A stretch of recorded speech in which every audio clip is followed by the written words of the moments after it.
Hello, everybody. Happy Thursday. I can't believe that we are already in Thursday. Gone so fast. It is already, what are we on? The 3rd of February already. I am so excited with how February is going. I'm going to find us all over the show here. Here we are. I found myself. I am going to copy this link and make sure that I share it across to the group so that I can make sure that you are all getting this to be able to tune in and to watch.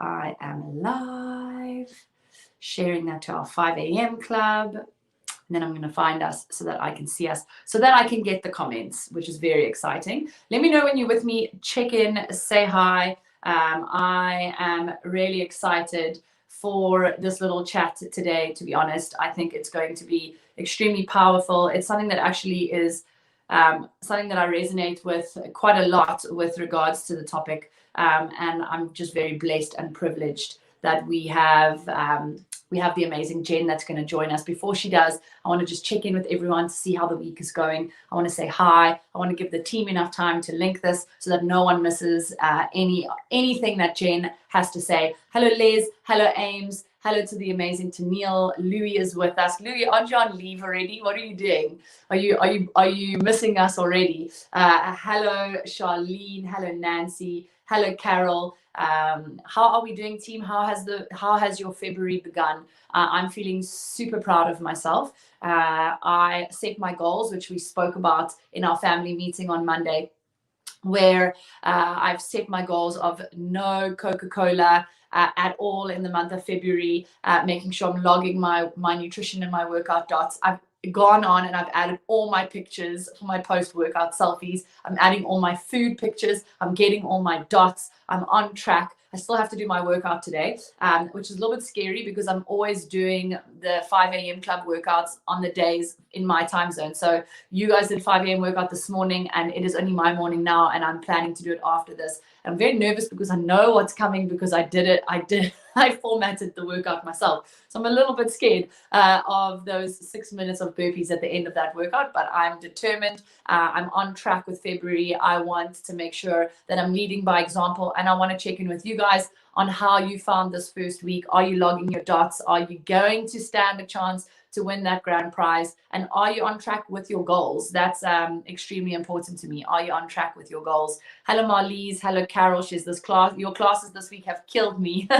Here's Carol. Hello, Nance. Hello, Anna. Hello, Charlene. Tish is with us. Gavin is with us. Tennille says, Feb has been so great so far. You're doing so well with your fitness. Keep it up. Thank you so much, Tennille. I posted an extremely raw and vulnerable picture of myself on my private Instagram and my private Facebook account yesterday with all of my roles. I don't see many postpartum moms posting pictures of their roles and showing like really true examples of what a postpartum body is. And it's not easy to post that stuff, but I feel like there's so much power and vulnerability. I'm busy finishing up my course that's starting on Monday called Dance Like No One's Watching, which is all about being comfortable in your own skin. And it's giving me a lot of power, and it's giving me a platform to be able to say to other moms, like, hey, you do not need to bounce back straight after you've had a baby. Like, if you've got the roles, I've got them too. But if we have some goals, we can feel really amazing and good about ourselves. Hello, Kerry. Hello, Lauren.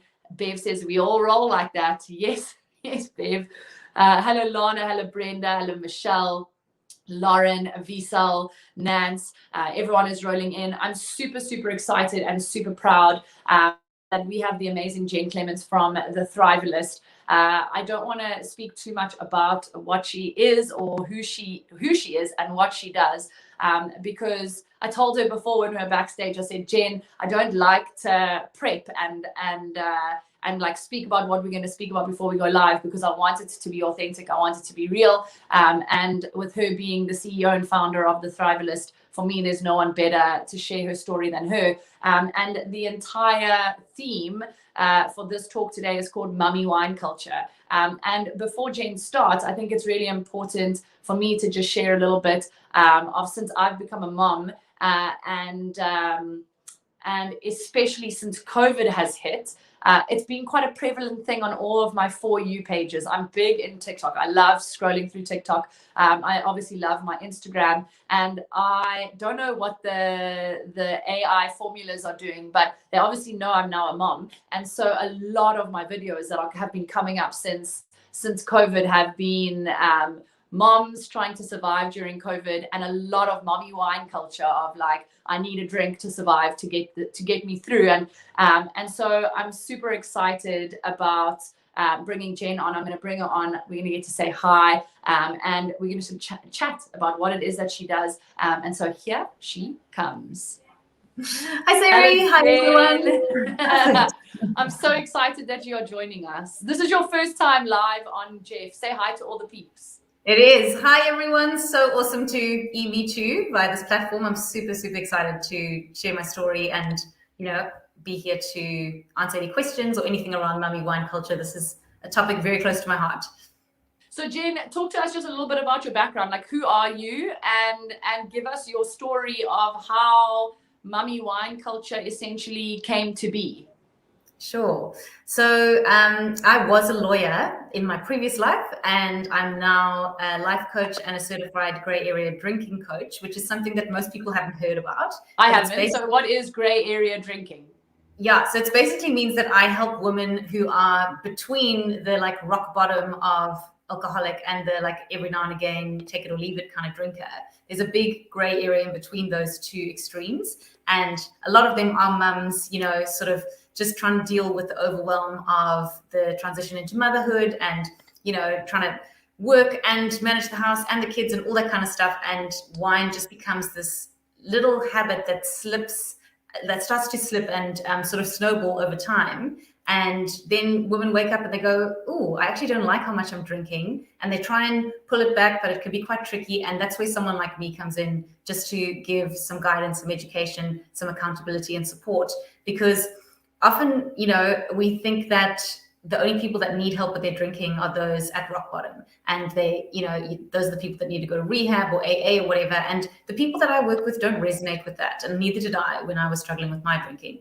And so I think as many entrepreneurs find, when you've had an experience yourself and you were dissatisfied with the services available to support you, and then you figure it out on your own, you then move into creating a business around it to help other people, because you don't want other people to struggle in the way that you did, and you want to share what you've learned. So that's how Thrivalist has come about, essentially. So speak to us about your struggle, Jen. One of my favorite things is about being authentic, and you and I have had a little story about this, but let's speak about that struggle. Let's speak about you as Jen. Where were you with mommy wine culture?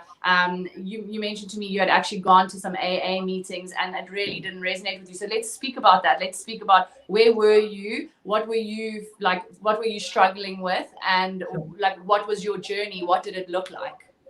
Okay, no worries. So basically, I can look at my drinking as sort of like pre-kids and post-kids. I see a very definite line in the sand there. And pre-kids was all sort of like social drinking, fun and games, varsity. It's very like common, I think, around the world to sort of binge drink on the weekend, but I didn't really drink much during the week. And so I never really thought that alcohol was an issue for me at all before I had kids. Besides the odd hangover, I never had any negative consequences associated with my drinking. And then my first child, I had a traumatic birth experience with my son, and overnight my mental health like really took a dark dive. And so I went from being like a really sort of like happy and mentally healthy person to suffering from postnatal depression and PTSD and panic attacks and a whole bunch of things which were just making life really overwhelming and difficult. And wine just became like my nightly self-medication. And it started with just like one glass of wine a night. I was breastfeeding, so I didn't want to like hurt my baby or anything like that. And it's, then I stopped breastfeeding and I fell pregnant again. So there was a long period where it was just like one glass of wine a night and then a big break. And then after my second child finished breastfeeding, it just slowly crept up 2 glasses, 3 glasses. And like, it wasn't that I was, having negative consequences like in my life. Like nobody would have said I had a drinking problem. No one ever pulled me aside and had a quiet word, like not even my husband, because I was excelling in my work as a lawyer. I was, like everything was looked really perfect from the Yes. outside, but internally I was like waiting until 5 o'clock every day, and I knew that I was like relying on alcohol, and I didn't like that. And even though, like, for me, the amount that I drank wasn't that much compared to many people when they think about what a drinking problem looks like, for me it was too much, and it was negatively affecting me. And I was trying to do all these things to sort of support myself with my mental health, and I started to realize that I was really undoing a lot of the good work of like therapy and meditation and exercise and eating healthy by drinking 2 or 3 glasses of wine every night, And so when I decided I want to taper this habit back, I found it really difficult. Like I would say, okay, I'm only going to drink on the weekend, but then I would rationalize on Tuesday because I'd had a really hard day. I would end up having a glass of wine, and and I would make, tell myself it wasn't that bad. I was being too extreme. So I went back and forth between over drinking and then trying to have periods of like not drinking. And it was taking up so much mental space, and it was just too much. So I was struggling. And at that time, like weren't really any resources for someone who is a gray area drinker, like I was. And so I was seeing an acupuncturist, and he recommended that I go to an AA meeting. He was an old timer in AA who'd been sober for 25 years. And I was like, whoa, that is like not where I see myself. But at the same time, I was really struggling in terms of like, I don't know how to sort this out on my own, So I went to AA, and as you mentioned, like it didn't resonate. But then again, I didn't have any other options that I could find. Yeah. And so there was a period of like, trying to be sober in AA, not liking that, and then using all my legal research skills. I was like, I'm a lawyer, I can sort this out. Like I need to figure out how to do this. And so I went into this binge deep dive research into all the different models of recovery and all that kind of stuff, and came up with a way that I thought I could support myself. And as a result of that, I stopped drinking for 3 years, and I had like a really empowered sobriety, and that's where Thrivalist Sobriety was born. I retrained as a life coach, met my business partner there, and we started Thrivalist. And then in the last sort of 6 to 8 months, I have reintroduced alcohol, but now I drink in a very different way. Like I don't drink to self-medicate, I only drink socially. I stop at 1 or 2, it's not an issue. And so I feel like I've recovered, but there's just not a lot of people talking about this, and 100%. It's so common. And so, Jen, I want to actually now dive into mommy wine culture, which is what our chat is all about. And I mentioned it before I went live, and the algorithms must know now that like I'm a mom. The algorithms don't know that I don't drink any alcohol at all. But the algorithms must know I'm a mom. But since COVID has started, especially, it's like this huge wave of women having their children 24/7 with no childcare or no schools, because it all closed in the beginning. And then it became almost a popularity thing, in that the only way you can survive being a mom in COVID is to make sure you have a drink. I even got a video today of one of my favorite TikTokers. Her son didn't sleep. She poured herself a tequila while she was making her son a banana smoothie. And she's like, you have your drink, I'll have mine, like cheers. It's become this very popular thing, and it's actually become quite an exclusive club. Like, because I don't drink alcohol, I almost feel a little bit excluded from the mommy wine culture club, in that like I'm not having my drink to survive, and like it seems very fun and very an awesome little culture to be a part of. Speak about like this mommy wine culture and what you've seen in COVID times. And also you explained to me when I first had a chat with you about the effects that it actually has on what you're thinking it's doing for you, but the reverse effect. And I'd love you to share that with the community as well. Yeah, sure. It's so, it's everywhere, right? And like, you see on social media, all the memes sort of glamorizing using wine to cope with motherhood. And it's become like mummy's little helper. Like there was Valium in the 1960s, and like wine is now that for mums in the present day and age. And, it's really understandable why, because alcohol is actually a really powerful drug, and it's very effective at temporarily sort of changing our state. But it is a temporary relief, and it does come with negative consequences, especially if you overdo it. So, some of the things that we chatted about before is like how you think that drinking a glass of wine is taking the edge off, and that it's, relaxing. But the net effect of a glass of wine is actually more stress on the body, not less. And the reason for that is because alcohol very effectively artificially induces feel-good hormones like dopamine and serotonin and endorphins, etc. And the body and brain are super smart, and they are always like seeking homeostasis. So what goes up must come down. So you have this onslaught of the feel-good hormones, and what most women don't know is that in response to that, your body releases cortisol, adrenaline, and other stress hormones. And those stress hormones tend to stick around quite a lot longer than the feel-good hormones, which is why after drinking, women often feel anxious. And they just think that anxiety is just something that they have, it's just part of their life. But actually, alcohol can cause anxiety, and it can often exacerbate anxiety if there's already an existing sort of anxiety disorder. And that's why there's this phrase, anxiety, or this word. It's a real thing. It is. Yeah. It's a real thing. So that's, I mean, there's a lot of reasons as well why, you know, using alcohol to cope doesn't work. But at the same time, I just want to make it known that, like, I'm not vilifying alcohol at all. It's like we as women and, you know, actually as people generally, we use lots of different things to cope, you know, and some of them are healthier than others. And it's not about the substance or the thing, it's about our relationship to it. 100%. Alcohol in and of itself is not a problem. It's when you're using it to deal with the stresses of motherhood and you're not actually dealing with those in a healthier way that it can create problems, for sure. Well, and it's like that with anything. Like, I don't use alcohol as my thing to relax, but I love a slab of chocolate, or I love and so for me, my relationship with that is completely out of control right now, like completely. And so the only way that I can control that is by cutting it out completely. I can't go like only on weekends, but if I cut it out completely, I know that after a certain amount of time, I can reintroduce it in a healthy way. And I feel like that's exactly how the Thrivalist works, from what I know, is that you actually have two different courses. So you actually have a course that helps women to completely cut alcohol out, or men cut alcohol out in a way that can serve you. But then you said you've also just released a new course that helps you introduce alcohol in a very healthy way. Speak about those courses that you guys do. Yeah, thanks, Seri. So we've got a number of different courses, and the sobriety course is like the first big sort of course that I created, and it's really awesome in terms of educating you around alcohol, but also giving you all the tools that you need to, like, support yourself through cravings and, you know, building healthier habits. I'm sure it's very aligned with what you guys do. 100%. So, and obviously there's also like group coaching support and individualized support if you need that, etc. So there's the sort of like, let's look at removing alcohol for a period of time. That's always a great idea if you're struggling, but you don't have to do that. We have another course, which is the conscious drinker. And that's what I was talking about in terms of, you know, using alcohol more mindfully and drinking it in a more moderate way. And there's tons of awesome strategies to sort of achieve that.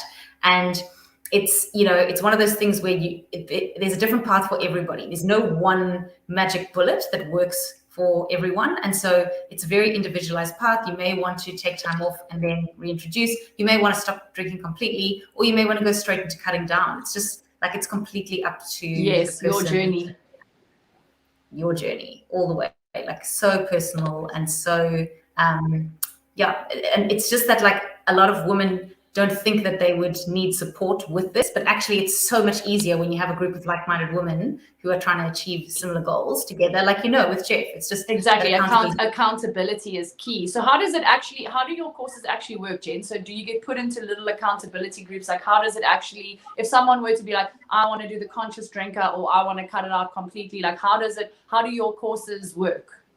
Yeah, so you can sign up anytime, and then we have like self-paced, the content is self-paced in terms of all the lessons and the worksheets and everything. But then we have group coaching calls, which are specific to each course. So you'll have a group of people who are doing the course at the same time as you, sort of in your group coaching calls. And then there's like, you know, there's a feed where it's all, everybody's supporting each other. It's like a thriving community where people are, you know, supporting and encouraging, and it's just, yeah, it's really, really beautiful and rewarding, and I love it. I think it's when we got introduced and we were speaking about like this and how passionate, the reason why I feel so passionate about it is because I feel like, I mean, our main objective and goal at Jeff for our employees and our community is that we want our community and our employees to thrive. Like, I know that you know that, because it's our number one thing, is like, we want to thrive, and it's the big word that we use and we speak about all the time. And then when you came and you were like, we call the Thrivalist, why I think it's so amazing is because I'm reading some comments here where some women are saying that mine is also chocolate. I don't need wine, but mine is the chocolate. And I feel like, just like what you said with not vilifying alcohol, I feel like every single woman, and especially mom, has something that they use to cope, essentially, because being a mom is hard. Like it really is. And in COVID times, even harder. And what our main mission is at Jeff, and what your main mission is at the Thrivalist, is that you want people to thrive, to be their best selves in a very healthy way. And healthy means moderate in everything, essentially. It's moderation in food, it's moderation in alcohol, it's moderation in even exercise. If you over exercise, it's going to hurt your body, it's not going to help your body. And I feel like we speak so much at Jeff about the exercise, and we speak so much about the food, and we have the accountability groups for the exercise, we have the accountability groups for the food. But the one thing that's been missing for me, to be honest, is that a lot of our Jeff mamas love their wine. Like they speak about their wine all the time, and it's like quite a big joke. It's like quite funny. And for me, there's been like almost something missing of like, do we have someone that can help our mothers as well thrive in a healthy way with alcohol as well, where it's not bad to have it, but are you making sure that just like your food and just like your exercise, you're also looking at the alcohol intake, and the same as that is it healthy across all three fields? And I feel like there's almost a stigma against it, Jen. I feel like with something like food, we can easily say like, I'm addicted to sugar, I can't go a day without sugar. But one glass of wine a night is not considered a problem in today's society. And so I feel like it's almost, there's a stigma around it of like, as a mom, I need my wine, and there can become an unhealthy relationship there. Whereas you're saying like, you can still have your wine, but you can have it in a way that's serving you, not in a way that is like powering and controlling you. And I think that it's quite an amazing thing. And I feel like it's a little match made in heaven, especially for me, who's wanting to make sure that every single woman is thriving in all aspects, not just food and exercise, but in sleep, in alcohol, in everything. And I think what you guys are doing is quite phenomenal. And I've never heard of people doing it your way. I've only ever heard of like pure sobriety, like AA, like you're saying. And I think this gray area is something that could resonate with so many women in our community. Yeah, thanks. So well said, Seri. And, I was just thinking when you were talking that, it's like, when somebody is using something, whether it's alcohol or whether it's sugar, for example, it's so important to sort of pause and understand and evaluate what's really going on there, because oftentimes it's trying to escape from a negative emotion. Like, why are we eating or why are we drinking? It's because we're feeling stressed, we're feeling overwhelmed, we don't want to feel these feelings. And a lot of the work that we do in Thrivalist is actually teaching people how to sit with discomfort and experience emotions, because we're not taught that, right? Like in our culture, we've got so much like distraction and like, so you just have to deal with it, essentially. That's what it is. Yeah. And what I like to do is, like if you are going to drink, like ask yourself why. Why are you about to pick up a glass of wine? Is it because you're in a like already positive experience and you're just going to drink to elevate that because you're with friends, this is all good and you're in a positive state? Or are you in a negative state and you're trying to numb or escape? If you're trying to numb and escape from something, that's when you're getting into like the self-medication territory. That's when it can start to like bring negative consequences into your life, make you less emotionally resilient, all those kind of things. If you're just using it in times where it's like enhancing an already good experience, that's a very different way of using alcohol, So it's trying to get to a point where you're using it in a way that like adds to your life rather than detracts from it. And I think 100%. That can be with anything, with sugar, exercise, all the things that we might use to sort of escape. I want to open a platform now of questions. So if anyone has some questions, I'm seeing some amazing comments here of people saying nearly 4 years sober, no longer needing anti-anxiety meds. I'm seeing Justine saying that she feels like mommy wine culture is also an indicator of a bigger underlying problem with what society expects from women: to do all things, to be superwomen, to support your partner, carry the load. She thinks that there's a little bit of an issue there with what moms are expected to do, which is like a whole nother thing that I want to tap into now that I'm a mom. And Justine, I feel like that's another topic that we have to discuss in our community. Justine, can I interject there, Seri? Sorry. Please. You should read a book called Quit Like a Woman by Holly Whitaker. She goes into, it's like a very feminist approach to alcohol use and exactly what you're talking about, like how women have just been overburdened. And well, you must please text that to me so that I remember. Okay. There is a question here from Liesel who's saying, Jen, if I may ask, why did you choose to reintroduce wine after 3 years of sober? Yeah, great question. And, you know, it's one that it's very valid. The reason was because we were working with so many women who wanted to moderate. They didn't want to go sober long term. Like a lot of people are willing to take a break, but they don't want to be sober long term. And the way that I work in terms of creating courses is lived experience. And I don't feel like I can coach somebody unless I know through like the visceral physical experience what they're going through. And so I decided that 3 years of sobriety had been an incredible platform for me to heal, do a ton of therapy, you know, really like do the work to not need alcohol anymore. And now I'm able to reintroduce it and not like crave it and like use it in an unhealthy way. So now I can help other women to do the same. So it was about expanding Thrivalist offering because there was a dire need for it, really. Like so many women reintroducing alcohol with no sort of guidelines or strategies, and then they were like slipping back into old patterns, and we didn't want that for them. And how has that been, Jen, of reintroducing it? Yeah, it's been awesome. I was like super like, you know, cautious in the beginning. I was like, oh my God, how's this going to go? But it's been so easy and it's been so good. And I think, you know, there's a number of different things when people, I'm not saying that anybody who's had a problem with alcohol or an alcohol use disorder can reintroduce alcohol 100%. After sobriety. I'm not saying that. Like if you've got a severe alcohol use disorder, especially if you've got a physical dependence, like it's not worth risking by trying to reintroduce. But if you're more on the mild to moderate side, like I was of the alcohol use disorder spectrum, and your alcohol use disorder wasn't like you didn't have a long period of problematic alcohol use, you've got quite a good chance of being able to go back to a normal pattern of use if you do the work. So, you know, it's not black and white. Jen, there's a question here from Lana. She says, can your courses be used for something else as well, not just alcohol focused? Yeah, we've actually had a number of women who have like, you know, it wasn't our intention, but we've had a number of women who've like quit smoking, quit bulimia, quit like all sorts of things, weed through because it's all the same, right? It's like, as we said before, it's not the substance, it's the relationship. So the course deals with the relationship. So yes, although we don't advertise that. Claire wants to know, can you share that book name again? Yes, it's called Quit Like a Woman by Holly Whitaker. She's a badass sober woman. She's incredible. I love that. Kim, there's so many amazing comments, Jen. You're going to have to make sure you go and have a look at all of them. But Kim was saying it's amazing to see how often wine comes up, especially when you're on a challenge and trying not to drink it. She said, books I read, they always say that evening they poured a glass of wine, or TV, they pour a glass of wine. She says it's quite hard to get away from it because it's kind of like in every day, which I think is actually, now thinking about it, you're so right. Like it's mentioned multiple times throughout the day that it almost like plays on your psyche of like, that's just a normal thing to do.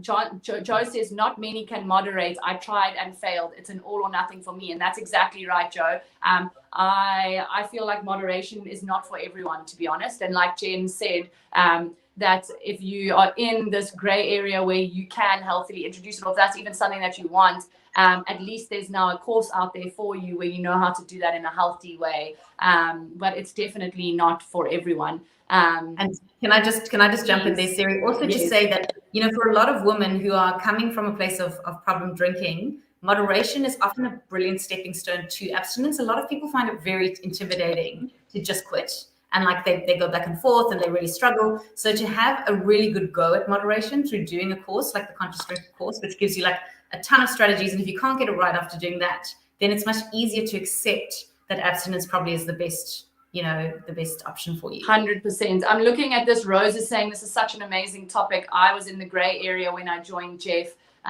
There's some people that are tagging their friends saying this is a must watch. Very interesting. Like you need to tag that. You need to watch this.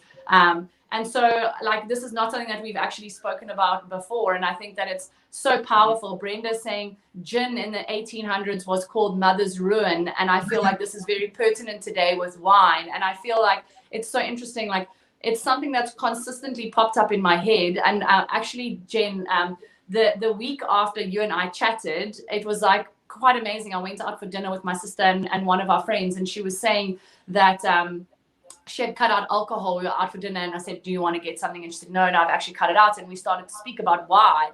And she said she was realizing that she was drinking every single evening. And on one evening, she said she drank so much, and she had her 2 kids with her, and she can't remember walking home with her kids from her neighbor. She woke up the next day, and she was asking herself, like, is this serving me? Like, I don't understand. Like, is this serving me anymore? And she said she like came to this conclusion that she was in this gray area of like, I don't understand like how it's become this, in a fact of like, I actually have been relying on this without even knowing. And I'm realizing that this is no longer serving me. And it was so awesome that I'd just spoken to you, because I said, hey, go and have a look. And I actually want to pop the link up on the screen for anyone that wants to go and see what Jen's company is doing. It's www.thrivelesssobriety.com. Go and have a look. She's got courses there. I know February has just started. So for those of you that are wanting to join any of the accountability courses that Jen has for February, go and have a look. You're not too late. It's just begun. And if you just wanting to actually have a look or share with a friend or family,